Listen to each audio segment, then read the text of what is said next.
Hi again.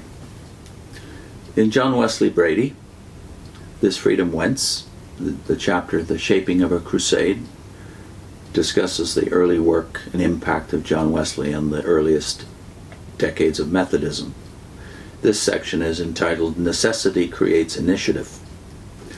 Persecution by church, press, and mob, by magistrates, gentlemen, and smart society did much to influence the evolution of evangelical methods. All the bishops long oppressing Wesley and Whitefield, and practically all the churches being barred to them, field preaching perforce became their chief vehicle of expression. But as field preaching was at the mercy of the elements, it soon was necessary to erect buildings which could be lighted and heated on winter evenings, thus providing shelter for worship during inclement weather and accommodation for gatherings of the inner circle. If faith therefore led the movement forward, persecution pushed it forward, and necessity stimulated initiative. On Saturday, May 12, 1739, less than a quarter of the necessary funds being yet in sight, the cornerstone of the world's first Methodist preaching house was laid in the Horse Fair of Bristol. The famous Kingswood School and the historic London Foundry were both opened the same year, while in 1742 the opening of the Newcastle Preaching House and Orphanage, in which the rules of the United Societies were written, marks the first permanent stakes in the industrial district of the North. These four institutions were landmarks. They proved that the movement had already taken root, while year by year new societies were being formed and new preaching houses were springing up all over the country, with the result that ere Wesley's decease, every section of industrial England and Wales could boast its preaching house, loved by a large proportion of the industrial population, and built by its voluntary contributions, some of them indeed by its voluntary labor. In lesser degree, the same took place in Scotland and Ireland, while as for America, progress was phenomenal. In that age of sailboats, when the Atlantic crossing took 2 to 3 months and every passage was an adventure, Whitefield crossed 13 times. He died in December 1770 in America, leaving behind him a mighty but largely unorganized influence. A few years later were heard the premonitory rumblings of the American Rebellion, and the handful of Anglican clergy among the colonials, considering themselves officials of the English government, quickly betook themselves to their native land. Only the revivals preachers stayed with the flock. During all the vital years of the Revolutionary War, that incredible worldling and nepotist Cornwallis was primate, only to be succeeded in 1783 by the equally mercenary Moore.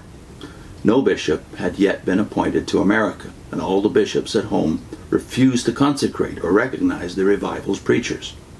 Meanwhile, whole communities of American Christians were left without the sacraments, which the unordained itinerant preachers were not authorized to administer. So Wesley, in 1784, under pressure of conscience and on advice of several clerical friends, consecrated helpers to superintend the American flock and ordain tested preachers. The pride and paralysis of the English church leaders had forced his hand, but they also had forced upon him a great opportunity. Before his death, he had about half as many preachers in America as in Britain. He could look with joy to the work of his devoted superintendents, Francis Asbury and Dr. Thomas Coke, who by their selflessness and Herculean labors of love were laying deep the foundations of righteousness, temperance, and virtue, on which the largest Protestant church of the North American continent was to be erected. While already it was becoming obvious that the interdenominational impact of this mighty revival would influence profoundly the social, philanthropic, and educational development of the great English-speaking republic. But the opposition to the revival not only increased the amount of field preaching, dictated the necessity of building meeting houses, and compelled initiative and inventiveness, it also forced upon the converts the need of cohesion and organization. It freed the crusade of hangers-on and all the fearful spirits who, faced by continuous persecution, turned backsliders to faith and conscience. It purged and consolidated the movement all along the line.